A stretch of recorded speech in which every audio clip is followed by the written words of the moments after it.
And it says very boldly, how do you make a good movie? Good actors. I don't know. I feel like whoever's playing Kamala needs to tone it back on the laughing fan. All intentional. At this point, I get it. It's a comedy, but like, we're supposed to be laughing, not you. The problem is we're not supposed to be laughing. Oh, I'd be laughing all the time. But no, we're not supposed to be laughing. You're supposed to be banding together. It's a clown world. The clown world, and we're supposed to get a grip on it, and we still haven't yet. Who's we? Huh? Like, who's we? I don't know anyone we.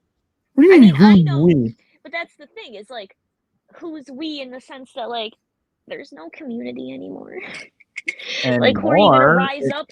Who are you gonna rise up with? The person you know online who's 4 states away from you? Like, oh yeah, that's gonna be one revolution there. You have to be good with your community, and there's no community anymore. Yeah. You know what I'm saying? How well do you know your neighbor, you know? Exactly. I don't talk to my neighbors. I don't like them. Yeah. They have an annoying dog.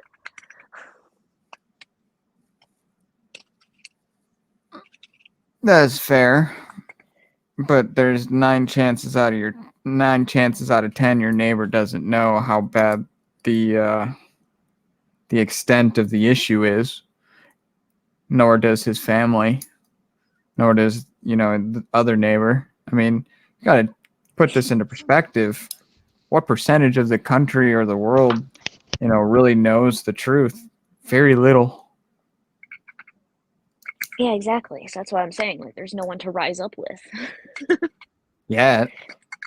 Yeah. I mean, my next door neighbor on the side that had the dad who had a heart attack, his daughter and ex-wife moved into the house, and they are not big fans of Pritzker because they have a big ass sign still in their window that says "Fire Pritzker."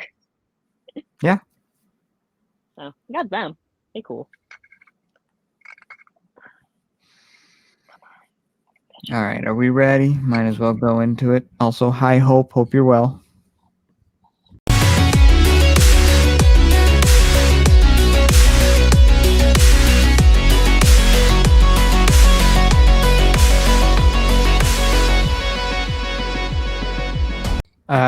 Junk, do you want to take it away? Well, yeah, I mean, I guess before we start, I just want to welcome everybody back. Thank you for hanging tight for our hiatus. We are now back for the 2023 season, so we hope holidays were very well and peaceful, and this transition into new energies of the 23rd is really going to help you out with everything that you're attempting to manifest and create with your families and friends. So welcome back. Little group introduction from all of us. But yeah, as we move in, we've collectively talked about this, how we're going to be kind of finding the balance, as we know many of you here in Mystery School want to dive deeper into some of these lectures that we speak on and get more involved. We're going to be touching more on some spiritual elements as well, because part of our community is heavily based upon the Great Awakening and what that means for consciousness. So with that being said, we're leading straight into a really good foundation for you to know who you are and to know your energy. And of course, we take it away with the chakra system.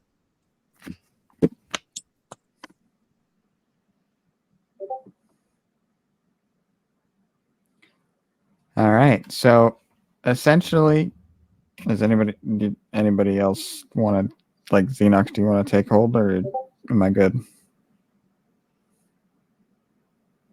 He's quiet. Might as well go.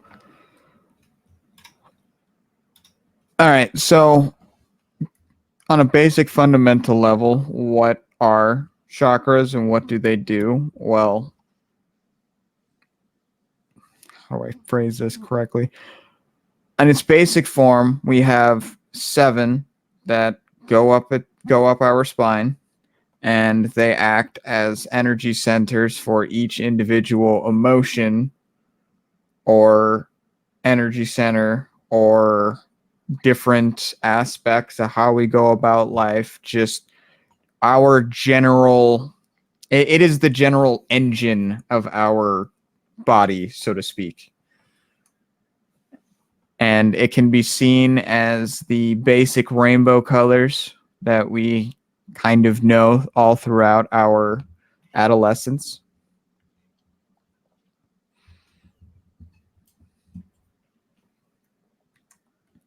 And the main 7 are considered the root, sacral, solar plexus, the heart, the throat, the third eye, and the crown, which basically will go up through the base of the spine, the testes and the kidneys, where it then goes up through the bladder, the prostate, the ovaries, the spleen, and our bowels, as well as, and then travels up the solar plexus, which governs the liver, the stomach, the intestines, and the pancreas, then up through the heart, to then the heart and the lungs area, to then the throat, which is the vocal cords, all areas of the mouth and our bronchial tubes, and up through the very center of our thick skulls, we have the eyes, the pineal gland, and the brain itself, and the crown, the very tip top of our brain, the frickin' just stern of it all, just the main globe of the top.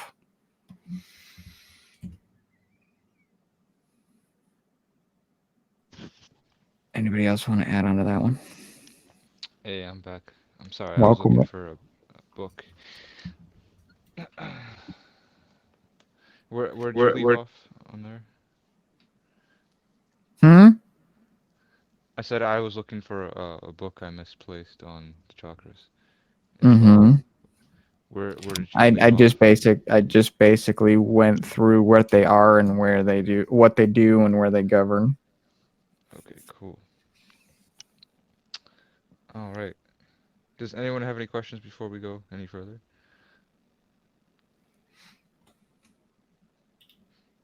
No? Okay. So, um, you said what are the chakras? Okay. So that's the basic um 7 main chakras. And as you see, each of them have a different function in your body, and they connect your body and your, I guess, your soul kind of works together. Um, but there's also more than 7. There's different, what they call meridian points. Um, and those are all throughout your body. You technically have hundreds, so to speak, but there's, main points. For instance, you have meridian points or chakras in the palms of your hands, and in your feet and stuff, and throughout different parts of your bodies. Um, and just a quick side note into there, for instance, you can use your hands. If you ever heard of the term healing hands, that's kind of where that comes from. Um, you can use your hands to direct energy. We'll get into that when we go into Reiki. Let's see.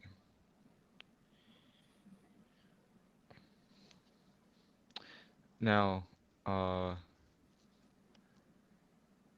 you can also use the crystals to uh, heal the chakras, and each of them, a lot of times the crystals have an association with color, um, as you see in the chart there. Each chakra is represented by a color. If you were to look at someone's aura, that center point would be red, orange, yellowish, greenish, and so on and so forth.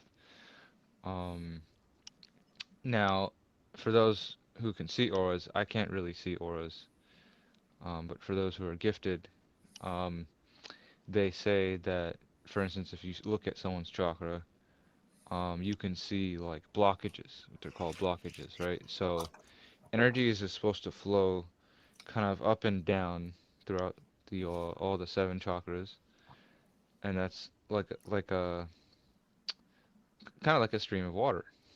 Um, and that's how they function. Energy flows throughout your body, much like For your anybody out bloodstream. there, So, I would recommend looking into the Avatar, the Last Airbender episode that goes into the chakras, because it very much easily explains using streams of water how the chakra system works. hmm Keep going. oh yes. So, um, now you can also feel these blockages, right? For you don't have to be super spiritually gifted and to be able to see them and do all that kind of stuff. Um, you can also feel them, right? And we'll get into the more subtle energy bodies and all that kind of stuff. But on a basic note, um, let's say, okay, let me pull a chart up here so I know what we're talking about. 1 second. Scuba, when I sent you those photos, oh, there they are. They're on Discord. Okay. You should have also sent them to Junk too.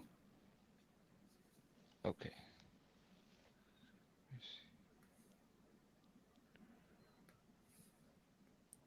More so Junk than I, because he has the backgrounds. I do not.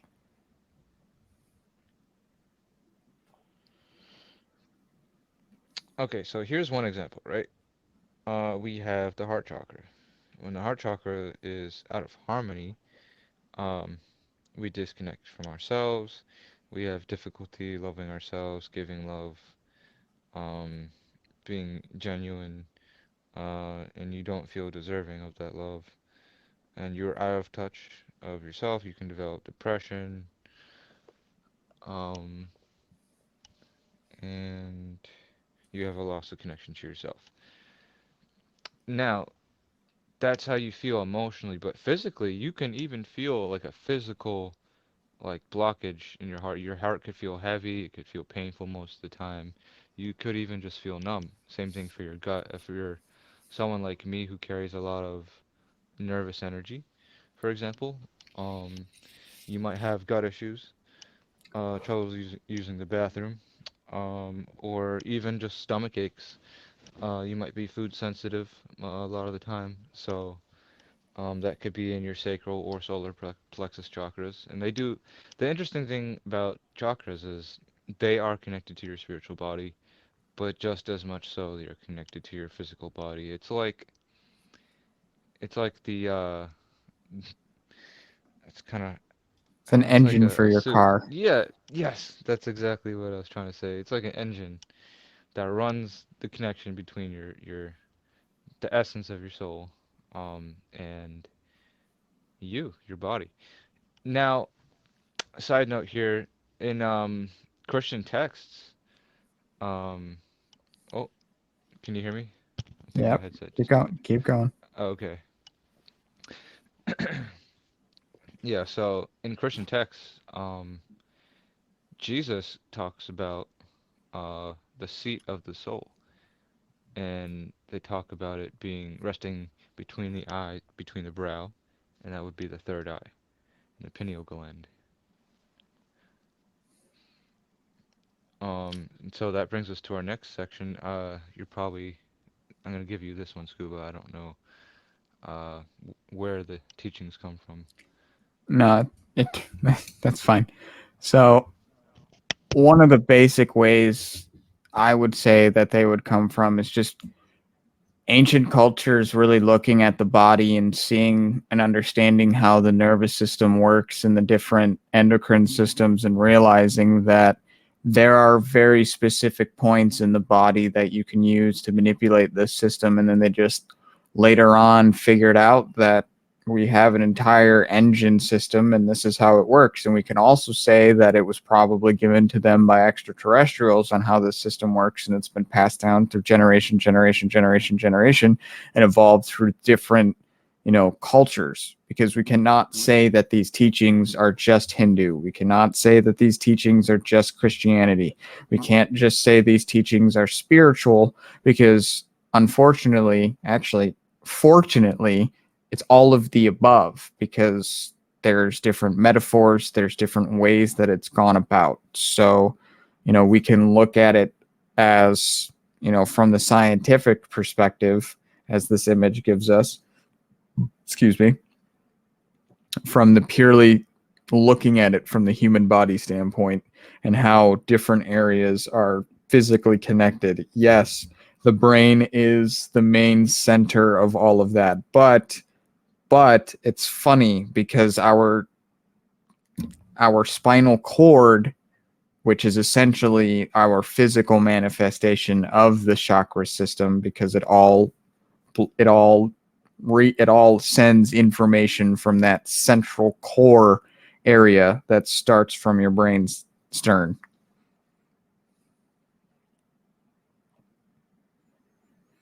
Junk, do you want to add on to this? Well, yeah, I think before we get too far ahead of ourselves, something that in mystery school we're going to aim at doing is returning to the core of creation and going deeper into these topics. So I want to invite everybody to really zoom out to the macrocosm and realize the purpose of existence in general, which is to have source, God, consciousness, experiencing itself in a subjective fashion through different variable incarnations. And within each incarnation, as we experience physicality, there needs to be a set level of archetypal experience to be learned. And it's the chakra system that actually governs this experience, because as we work from the root up to the crown, there are different levels of the expansion of consciousness that we experience, and we have to actually go through and grow through. So, you work, especially in an unconscious phase of being, from the root chakra. We all come in from a survival stance, and we start to move through the sacral, learning our sexuality, learning the patience and integrity, and then moving up into the solar, and then into the heart, which is all about unconditional love, into the throat, which is about speaking your truth, into the third eye, which is about extrasensory perception, seeing beyond, and then the inner knowing, which is the crown chakra. So basically, all of these archetypes function to allow us to master ourselves, and they are bookmarks for the ascension process. And that's why I believe, especially when we start to study them and we realize that not only do they have an anatomical correlation with our body, but they are actually there to serve a greater purpose of educating the mind and acclimating us to what we're intending to experience right now. Is very, very important to know before we go even deeper into this, because when you learn the lesson, as we'll speak on a little bit later, the energy center, therefore, is not working against you. It's finding a balanced rhythm. And then that can actually essentially aid the others in succession. So just leaving it from there, I did want to double it on your point, Scuba, about, this is an inherent fact of all beings of life throughout the cosmos. We're not just talking about humans. We're not just talking about animals. We're talking about every being within the universe has this set of energetic staples, or seals, as the Vedic used to call these chakra systems. They called it an energetic seal because it sealed your spine, and it allowed you to really integrate and really concentrate not only the energy but the archetypal lesson in development. So this is a universal concept, and this is something that the collective consciousness, if I'm just speaking personally, has learned many times over, but only in recent history has it been recovered and remembered and spread. And of course, these origins, as we'll dive into that, do stem from the Vedic teachings of Hinduism, as we've seen, somewhere between 1500 and 500 BC. It's just basically a concentration of this wisdom, this knowledge that's been lost. And just as Scuba said, it doesn't mean that it was invented by the Hindus, in the Indus River Valley civilization. It just means that it was remembered, and it's kind of like an exploration thing. It's especially when you get into ancient civilizations, there's a cyclicality to bringing about this esoteric wisdom, and we happen to be in one of the most marvelous times to be alive, of pure divine remembrance, but also integration. It's not taboo anymore to explore your energy or explore the metaphysical nature of your being. We can absolutely do this in pure solitude and not be judged for it. So I'm Yeah, grateful for that. even today, there are a lot of Christians that believe chakras are demonic and open you up to demonic portals. While I was even doing research, I found all types of articles and websites, and even quoting the Bible, um, out of context, I would say, but trying to say that, any doors to spirituality, like chakras and all that kind of stuff, are bad. But, uh, that's not like the past where you would be outcasted or killed for practicing that. So some people did they say that too, or you just read it? No, I just read it. Yeah, because like, for instance, Doreen Virtue, that's probably something she'd say, because she used to do angel therapy with cards and energy, and now she's saying anything that's not Bible based is demonic, or could open you up to that. I don't like it. It makes it. It's like, I don't know. I just don't like it. So, but I guess that's a Um, side. I kind of missed the first part of what you said because I was talking to my dad.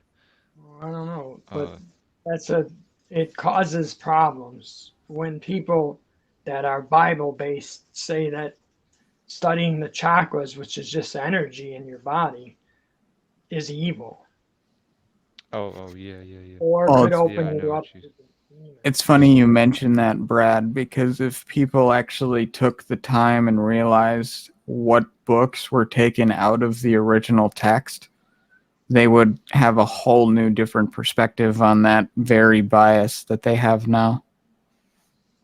I hope so. Andrea, would you like to give a little bit of a taste on what... Oh, she's not in here. Damn. I'll be back.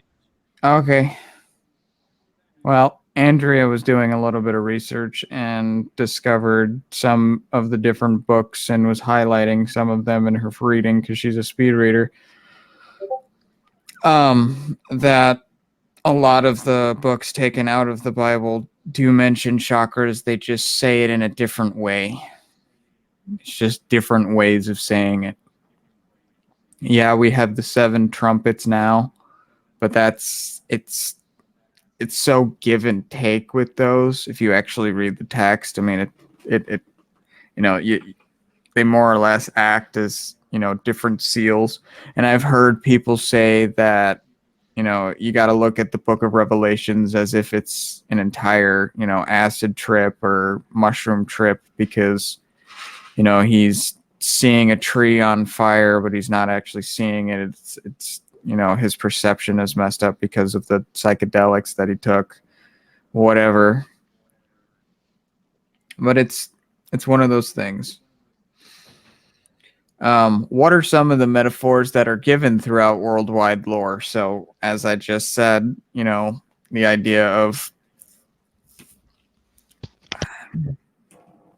I used this wrong image. I apologize on that one. So, what are some of the metaphors? So, I would say the biggest metaphor we gave currently would be the engine idea. Another metaphor would be pools of water. Another metaphor, in the book of Revelations, the 7 trumpets, hell. Another metaphor is just, goodness gracious, my phone's going off. I lost my train of thought. Someone want to take over?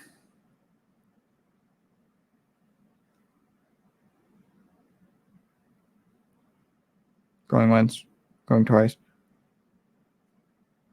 No. All right.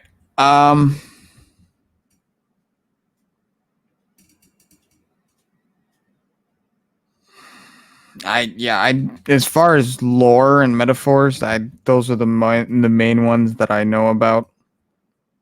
I personally have never read the Quran, though I feel like I should.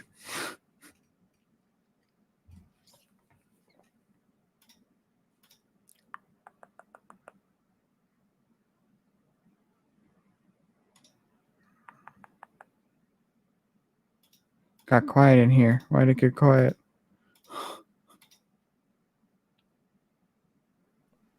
Well, right now I could kind of touch on the importance of the number 7, which, please do. we go from the micro to macrocosm as far as densities too, of evolution. You Wow. start first with the very essence of who you are, and then you climb the densities into higher and higher succession. And it's all about bringing yourself back to unity consciousness, which is that I find absolutely fascinating, because there are so many examples of a correlation between the number 7. Some religious, some just throughout life when you look into nature. So we have to take that, for example, too. While there are many different energetic pathways in the body, we do believe that the chakras are the divine concentration of those portals that are within you. And that's why when you study such things as the meridians, it's pretty much the highway of energy that flows back to the chakras, not the other way around. So that's why it's essential to really focus on discovering them within yourself. Something that's interesting too, is that you can quite literally feel your chakras. I know some people are a little bit skeptical about, energy in my body being consolidated in specific regions and points. But, if you take a moment, and this happened for me on a personal level where I was in meditation, you can quite literally feel the spin. And they all have a different flux. And you can sense that when they're in balance, when they're out of balance, there's a difference. And it takes pure meditative state stillness to really touch on to that sensitivity. And when you do, and when you feel it for the first time, that internal confirmation will never leave you. You're going to constantly go back and remember that you do have these centers within you, that this isn't just something that's new age or spiritual. It's part of you. It's who you are as a spiritual being. And I think too many people numb themselves out and purely from ego, but also from just so many distractions in life that you kind of forget to go inward. And that's why the entire community is talking about that internal confirmation, internal validation, because everything that you need is within you. And it's not just a saying, it's quite literal too. So, you work anywhere from the heart, the very center of your chest, which actually generates a toroidal field of energy. And then you kind of work up and down that spiral. It's pretty profound. And it's also important to realize that the upper chakras are only as stable as the bottom chakras.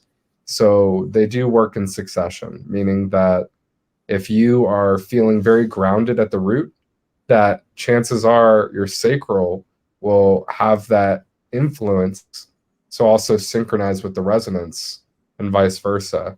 So we'll get into that later. I just wanted to drop a few little things while we were in the waiting. Did Did you want me to share like a small meditative practice that they can do to practice feeling their chakras I mean, you to can if incorporate you'd them? like. Okay. Um, so yeah, just get in a little, meditative state, calm yourself down, um, breathe. If you need to take more than a few moments, you can, or maybe put on some music. Um, but you can start out after you do your breathing. You can rub your hands together a little bit, make them a little warm. Um, and then you're gonna hold them about an inch from apart, uh, of each other, with the palms facing, uh, y- you know, like you're holding something, but just air. And then you're gonna see if you can feel a warmth or an energy exchange between the hands. It can feel like a stretching out of energy. Um, it could feel like energy is condensing or pushing against your palms. Um, for me, I feel like warmth, and then I can feel like a bubble, or sometimes the energy. Yeah, I get a pushing sensation. My martial arts master did a meditation practice we would do with the kids. So you'd get into a meditative state and breathe, and then imagine a balloon is growing in between your hands, and with each breath, the balloon gets bigger and bigger, and that's essentially the energy from your intention, your focus, flowing from your mind through your hands. And now you feel that transfer of energy. And that is essentially your first class on Reiki. But it's very important because you're going to use that concept to, one, do anything using empathic uh, capabilities, right? So feeling energy, charging crystals, feeling other people's chakras and energies. So yeah, that's a big basic. If you want to get into that kind of stuff, you got to practice that. So, is there any with origins considered to be of most importance? So, as we've said, we've touched on it. The biggest religion I'd say that embodies, understanding the chakra system and utilizing it for, your own healing and your own benefit, I'd say would be ancient Chinese and ancient Hindu, because they're all part of the same area if you really think about it. Side note, that's why the Chinese are trying to destroy their past cultures. Because if they were to preserve that history, they would be more powerful than we really could possibly imagine, because they just have the knowledge on how to utilize their own internal god complex mechanism for their own internal benefit, which would just amplify, because if you're helping yourself, everybody else will just end up helping themselves too.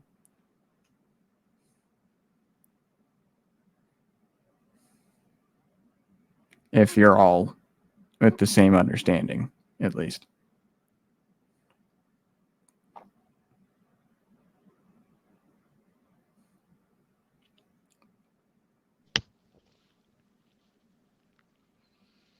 Matt, do you want to touch on that? Um, let's see.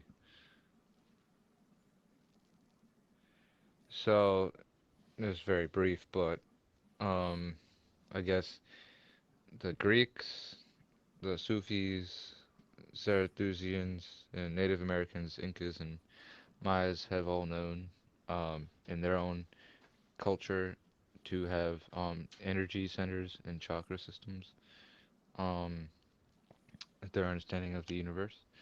And from my own observation, um, the a lot of the old paintings, very famous photo paintings of Jesus Christ and all that kind of stuff, they actually show three chakras.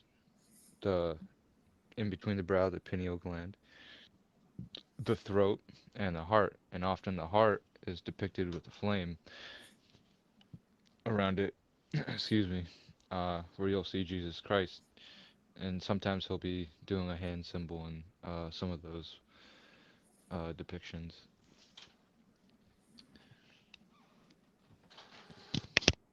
Interesting. How does one properly heal their chakras? So this goes into balancing your chakras and okay.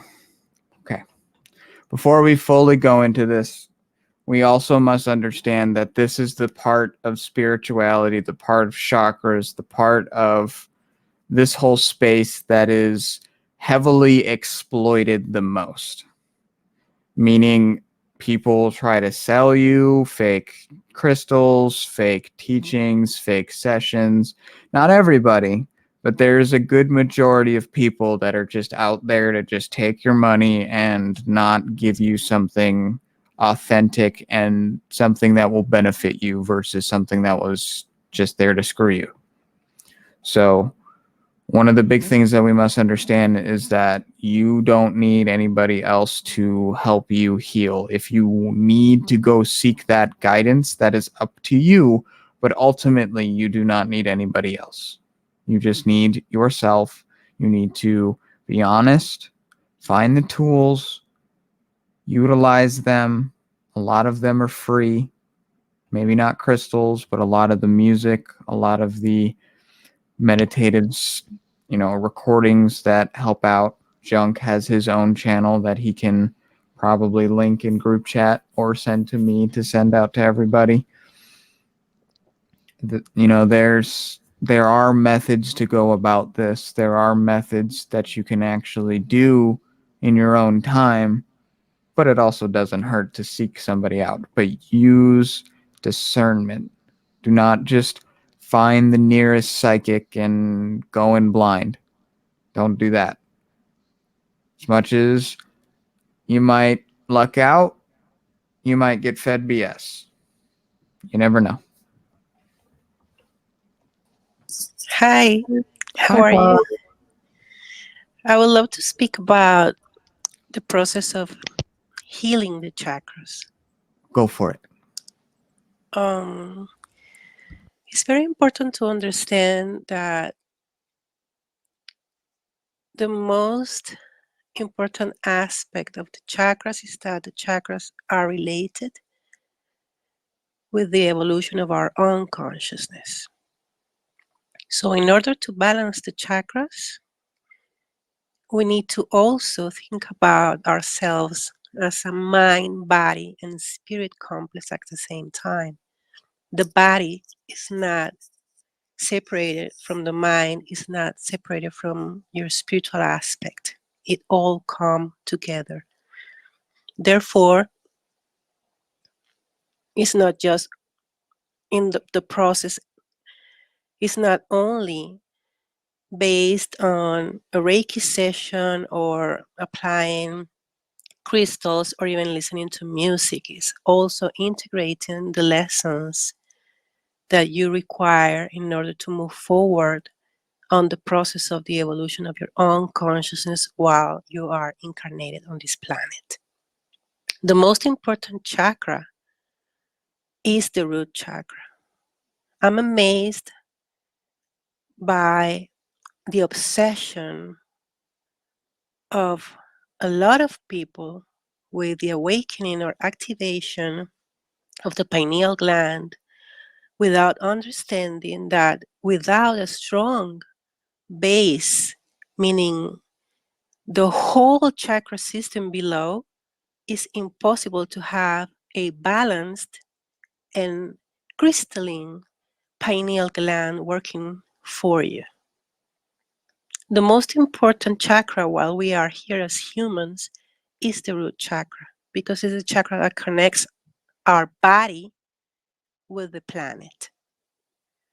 And after you balance that chakra, you can move forward to the second chakra, to the third chakra. And when you reach the heart, it's all about understanding what is unconditional love all about. Because without loving your own self, you cannot speak the truth to your own self, which is the following chakra, which is the throat. And the throat chakra is like a portal to all the aspects related to the psychic abilities. So you see how everything is related, but we have to start by the root chakra. And it doesn't matter if it takes years, but that's the most important chakra for humans. You have to think it about like a building. How on earth we are going to be focused ourselves on the building number 30 when the subterranean part of that building is not working properly? The building is going to collapse. And it's very important to understand, I agree 100% with you, that we are our own masters on this process.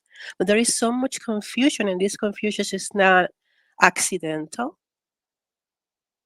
I think confusion will be under confusion for 2,000 years already about these concepts. And it's all about manipulation to take you away from your own power as a fractal of the one creator. But you need to really grasp the depth of the work with the chakras and how they are related with your own evolution as a soul, as a consciousness, to really understand how to activate this beautiful highway that we all have inside that connects us directly to our higher self and to the one creator. So my understanding about healing chakras goes beyond crystals, beyond sounds, beyond anything. Of course, Reiki, but because most of all, Reiki. Because when you put yourself in the hands of a Reiki healer, you have to ask yourself, how crystalline is that person channeling the energy for you? Because if I want crystalline water, I'm going to make sure that the pipe is also crystalline. So this is very important to understand. And it's mentioned in the channelings of Ra in the Law of One, what I'm saying right now about receiving energy from another being. So I recommend everybody to read as much as you can about the chakras. Start working with your consciousness, with the intention, because intention is the most powerful tool we have to activate and balance our chakras. In the process, we heal ourselves as beings. That's what I want to say. Thank you for that, Clara. That was really good. She actually really summed up the conversation very well. I don't even know what to say to that. You do it so well every single time, Clara. Always blow me away.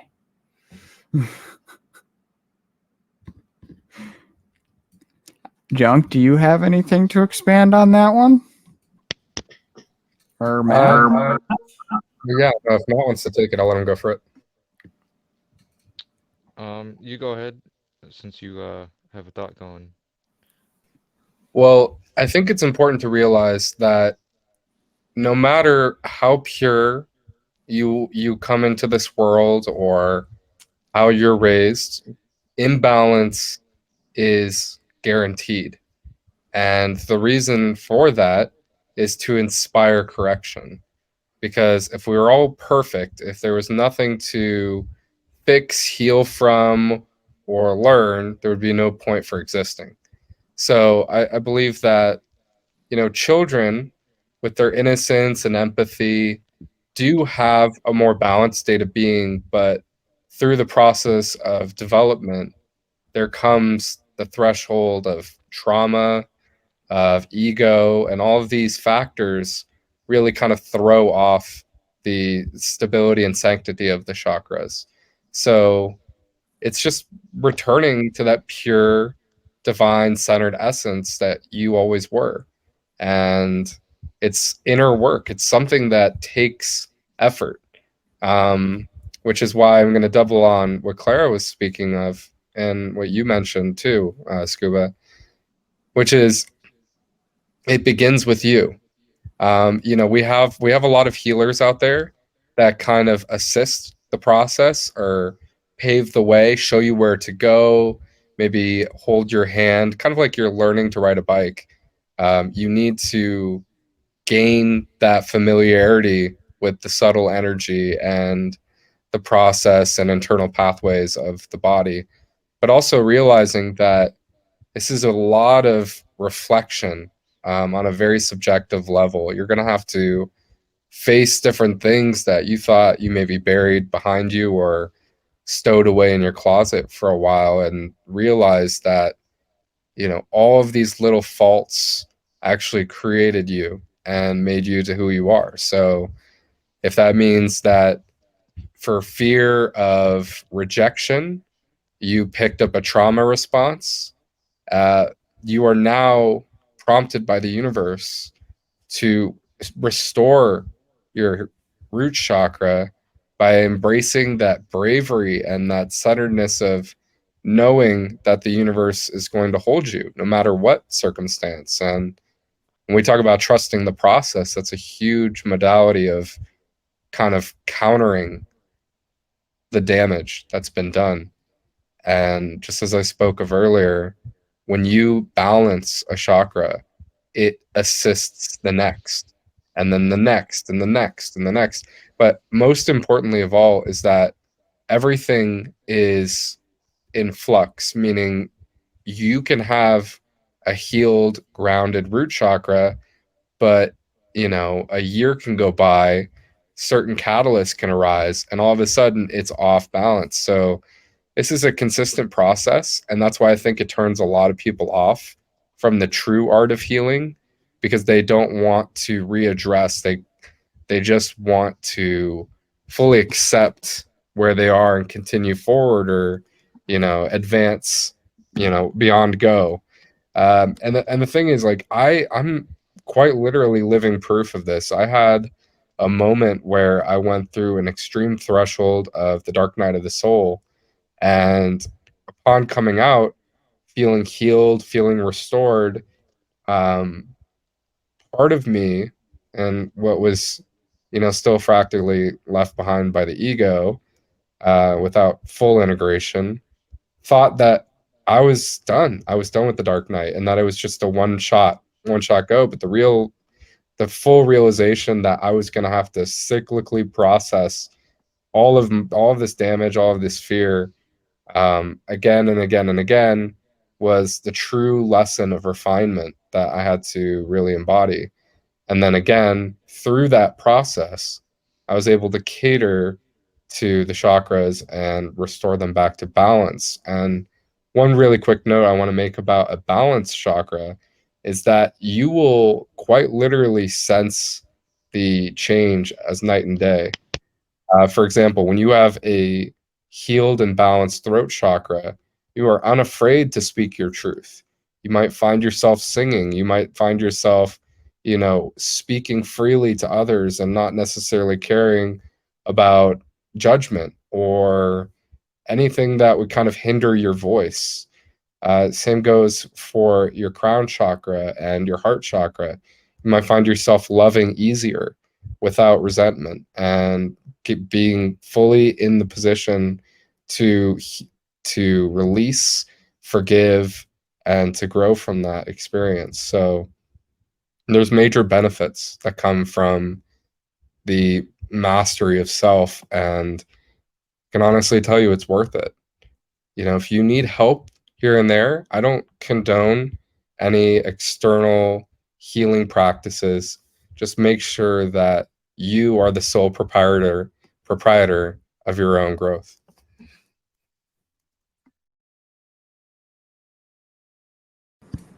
110%. Matt, do you have any final thoughts? I don't know how to come back after that one. All right.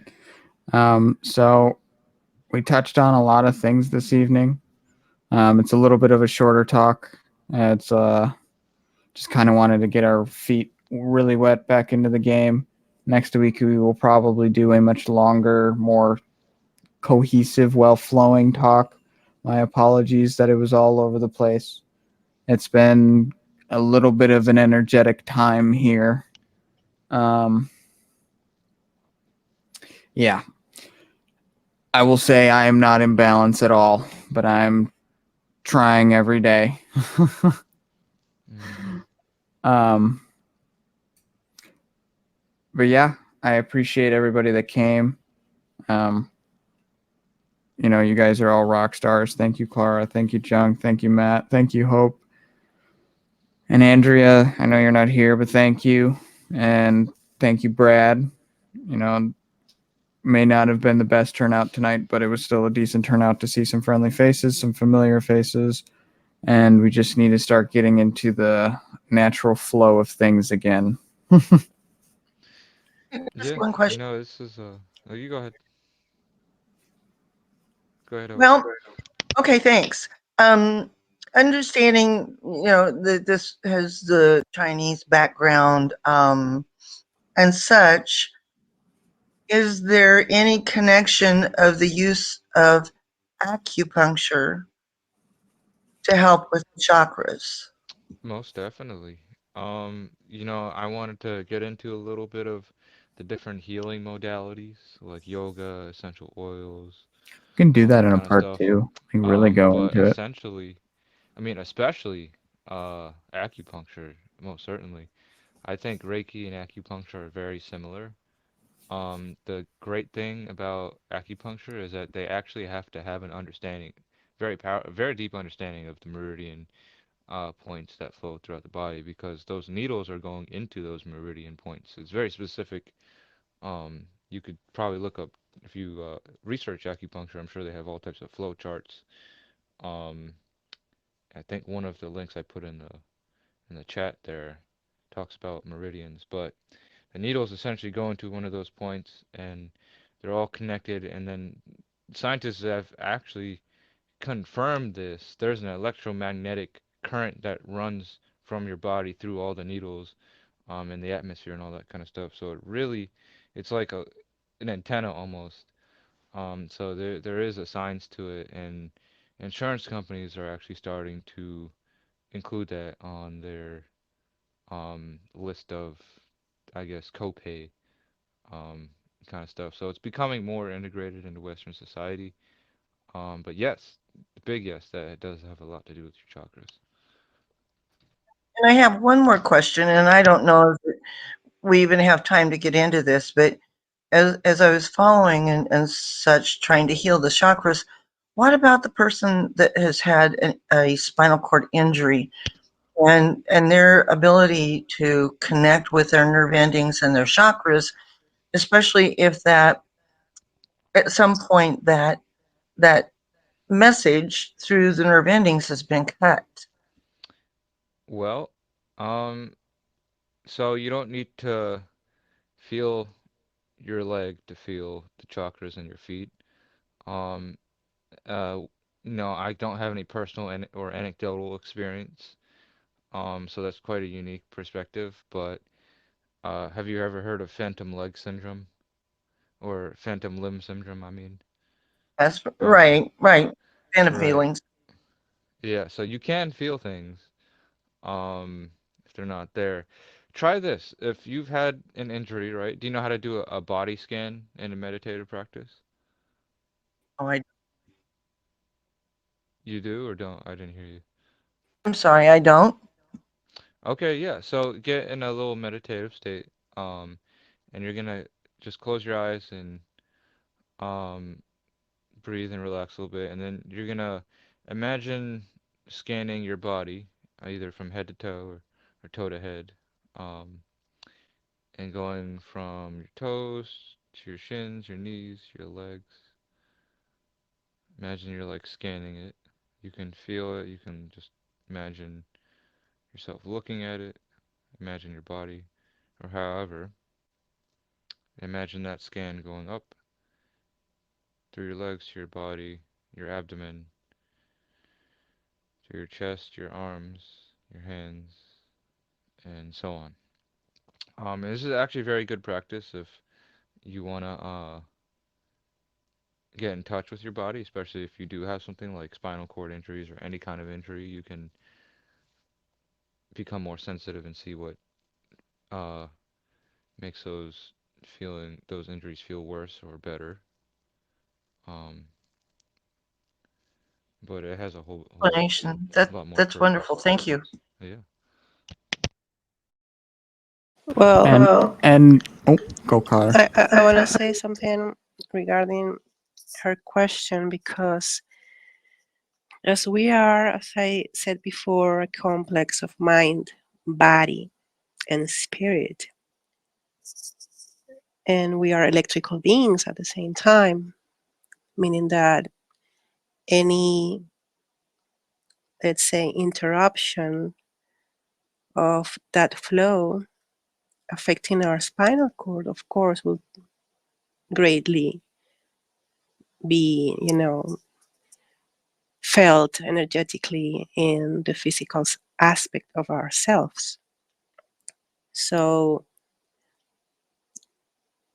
in my understanding, any interruption of our own health is trying to teach us a lesson that we need to integrate.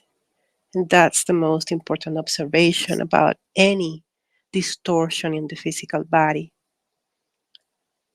In order to understand that teaching, that lesson implied in the distortion, is the most important key to sort that and then to maybe restore the balance in that chakra or the chakras affected by the interruption of the energy flow in the physical self. Thank you, Clara. Yes, thank you so much, Clara. And I just want to make note, we will touch more on the intricacies and the different methods of healing and the next time we talk about chakras. This is only part one. This is only just wanted to scratch the surface and get us back into the new year and the swing of things. Next week we will be talking about all things the Vatican. That will probably be a 2 to 3 parter, but that will also be split up and throughout multiple weeks. But yeah, I leave you all with this message of just with what's going on in the world, don't allow it to cloud your judgment. Just stay in your own little circle, focus on you, let the clown world play out, and just keep healing in your own space, keep growing in your own atmosphere, and just keep expanding your mind and your different reaches of possibilities. And do not ever allow the clown world to suck you in, even if it tries.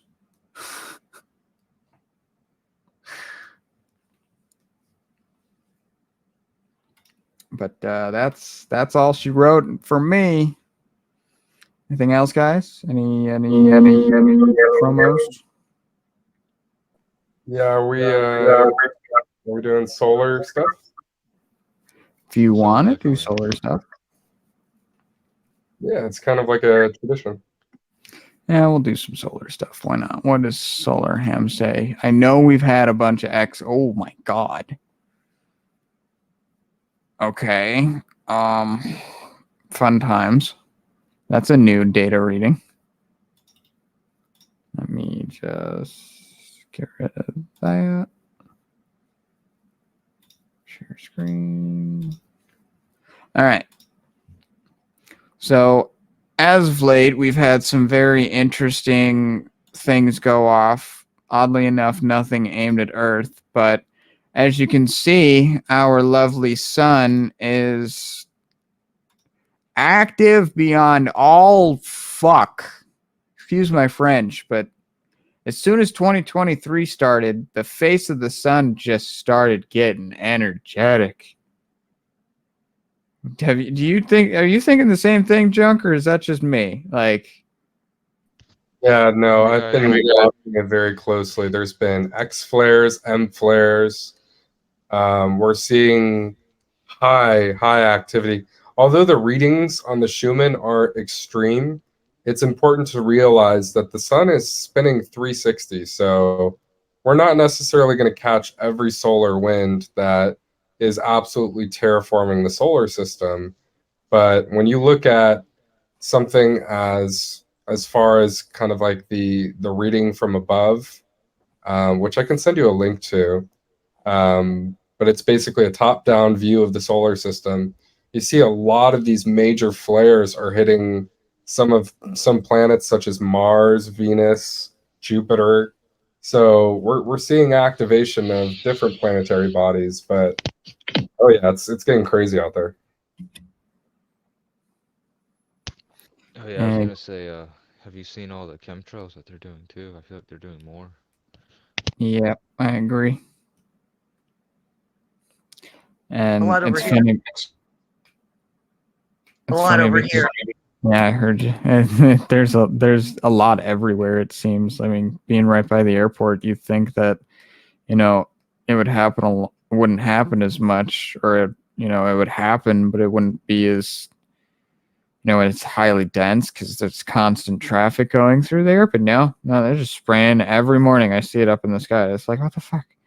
Why? Why do I have to wake up to this? Those aren't clouds. And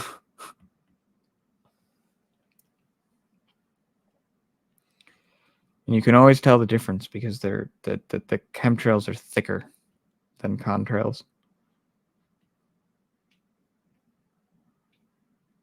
Evaporate as quickly. Yep. But yeah, so just keep an eye on the sun.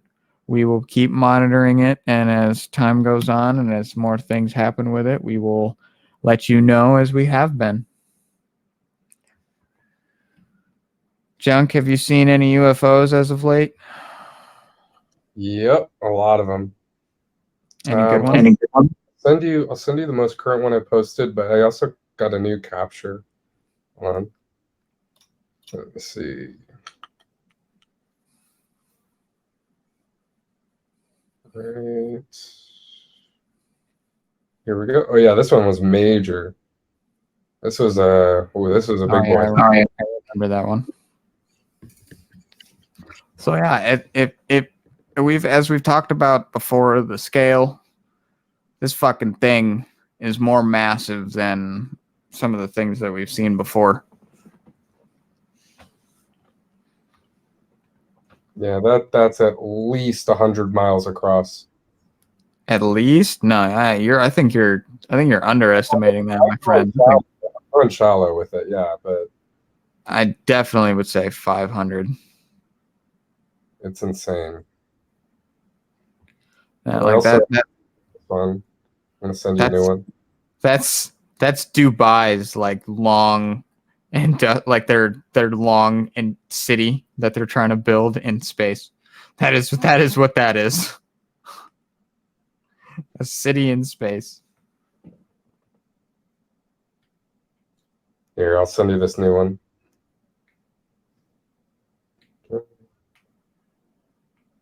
Looks like we got the whole fleet.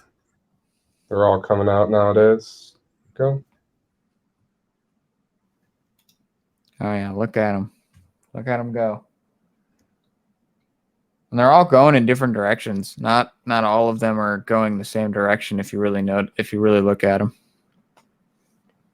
Yeah, it's just insane. I mean, I think a reason that NASA doesn't care about censoring these is because when you look at the actual graphic, it's here. I'm gonna send you just for reference what raw data looks like, so you can see how it kind of like turns people off from even observing it.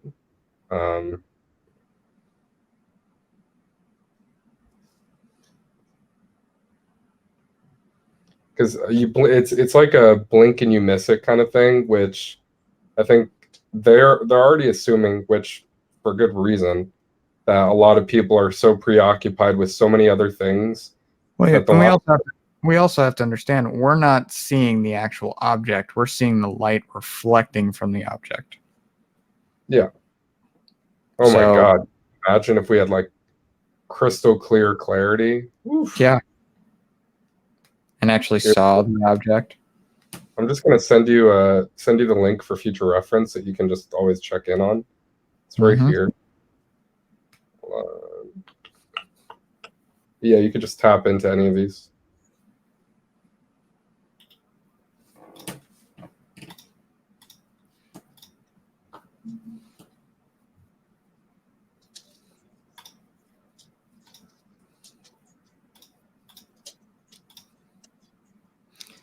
Yeah, you can basically see like he's going through a frame by frame of 24 seconds. Yeah, every little frame has gems that people just wouldn't catch.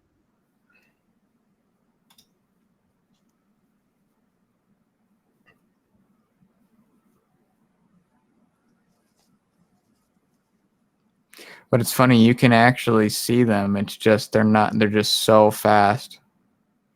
Yeah, which is why I don't think they censor them, because they're like, oh, nobody's gonna do this frame by frame. I'm like, yeah, they're gonna think that's audio. They're gonna think that's visual glitches with the sensor. When you really look at each individual object, you realize, holy fuck, no, it's not.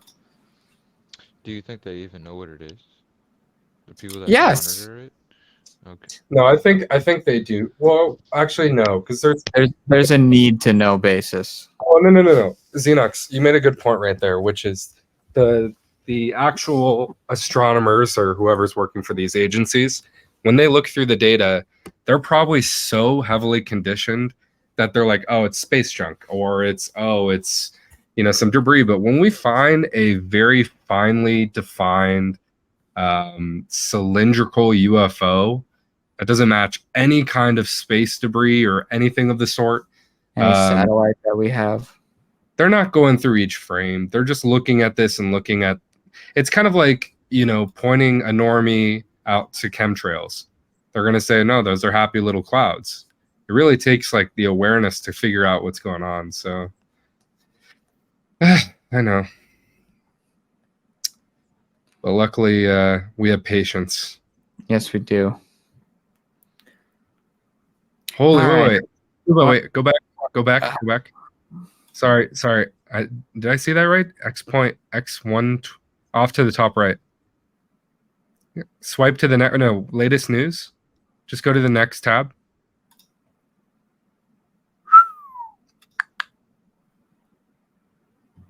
Yeah, this was last Monday.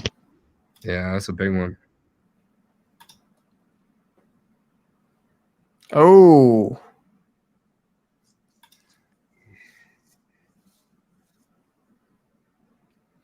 Crazy. No, you saw it affect the satellite too.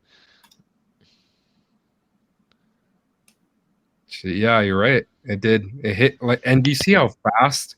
Just think about that. For that instantaneous technical malfunction, that energy must be traveling fast. That is crazy.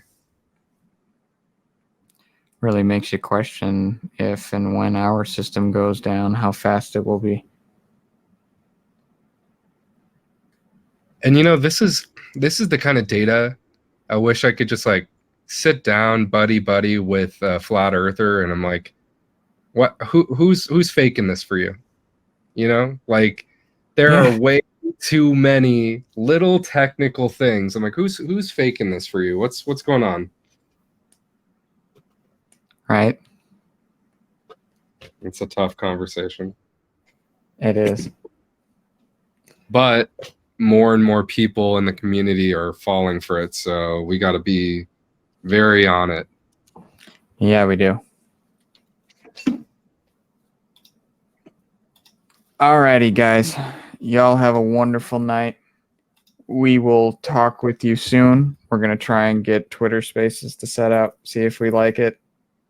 I'm kind of iffy on it, knowing that I can't use camera or share screen, but we will figure it out. But until then, we will see you next week. We will make a post about it on Monday, and it will be about the Vatican. So you all have a wonderful rest of your week. We will see you soon. And as always, keep on seeking. Good night. Night, guys.